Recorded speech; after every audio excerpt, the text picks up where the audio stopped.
நம்ம வெண்பாவை மீட்கிறதுல இந்த தீபிகா நேரடியாவே களத்துல இறங்கியிருந்தாங்க அப்படின்னு சொன்னா ரொம்ப ரொம்ப நல்லா இருந்திருக்கும். ஏன்னா அவங்க தான் வெண்பா காணாம போனதுக்கு முக்கிய காரணம் அப்படிங்கிறப்ப, அவங்க மீட்டு குடுத்துருந்தாங்க அப்படின்னு சொன்னா, இன்னும் ஸ்டோரி ரொம்ப ரொம்ப நல்லா இருந்திருக்கும். ஆனா தீபிகா என்ன ஆனாங்க, கடைசியா வந்து பார்த்துட்டு போனாங்க. வெண்பாவ பத்தி நீங்க கவலையே படாதீங்க. அத நான் பார்த்துக்கிறேன் அப்படிங்கிற மாரி அவ்ளோ கான்ஃபிடென்ட்டா சொன்னாங்க. ஆனா அதன் பிறகு தீபிகா வந்தாங்களா அப்படின்னு சொன்னா, ஒரு சீன்ல கூட அவங்க வரல அப்படிங்கிறப்ப, இப்ப கடைசி நிமிஷத்துலயுமே அவங்க இல்ல அப்படிங்கிறப்ப ரொம்ப மனசுக்கு கஷ்டமா தான் இருக்கு. ஏன்னா வெண்பாவோட இந்த இக்கட்டான சூழ்நிலைக்கு இந்த தீபிகா தான் காரணம் அப்படிங்கிறதால அதற்கு பிராய்ச்சித்தம் பண்ற விதமா அவங்க மீட்டு கொடுத்துருவாங்க அப்படின்னு சொல்லி தான் எதிர்பார்த்தோம். ஆனா அதெல்லாம் சீக்வன்ஸ்ல இல்ல அப்படிங்கிறப்ப மனசுக்கு ரொம்ப ரொம்ப கஷ்டமா தான் இருக்கு. ஆனா வெண்பாவை மீட்கிறதுக்காக மல்லிக்கு மறைமுகமா இந்த தீபன் தீபிகா 2 பேருமே உதவி பண்ணி இருக்கிறாங்க. அதை பார்க்குறப்ப ரொம்ப ரொம்ப சந்தோஷமா தான் இருக்கு. ஏன்னா மல்லியை பொறுத்த வரைக்கும் அங்க இருக்கிற ஆபத்து அறியாம அவங்க தனியா தான் வந்திருக்கிறாங்க அப்படிங்கிற விஷயத்தை இப்ப தீபன் தெரிஞ்சுக்கிட்டாங்க அப்படிங்கிறதால அவங்க தீபிகாவுக்கு தகவல் கொடுத்து அது மூலமா அங்க இருக்கிற லோக்கல் போலீஸுமே மல்லி வரதுக்கு முன்னாடியே அவங்களுக்கு காத்து இருக்கிறாங்க. அதெல்லாம் பார்க்கறதுக்கு நல்லா தான் இருக்கு.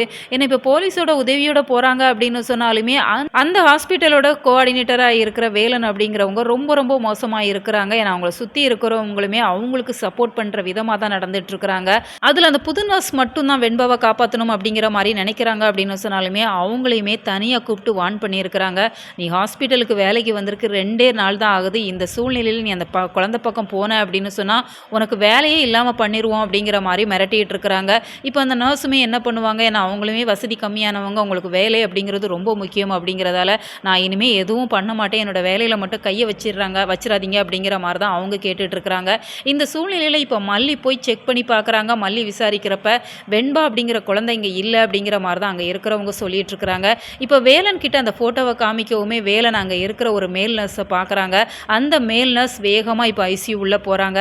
அவங்க என்ன பண்ணுவாங்க, வெண்பாவை எப்படியாச்சும் இடமாற்றம் பண்ணுறதுக்கு நிறைய வாய்ப்பு இருக்குது. இப்போ நம்ம இந்த டைரக்டர் கிட்ட ரொம்பவே ரிக்வெஸ்ட்டாக தான் கேட்டுட்ருக்கோம். இதற்கு மேலே நம்மளால் முடியவே முடியாது. இந்த வெண்பாவை எப்படியாச்சும் மல்லிக்கிட்ட சேர்த்துருங்க.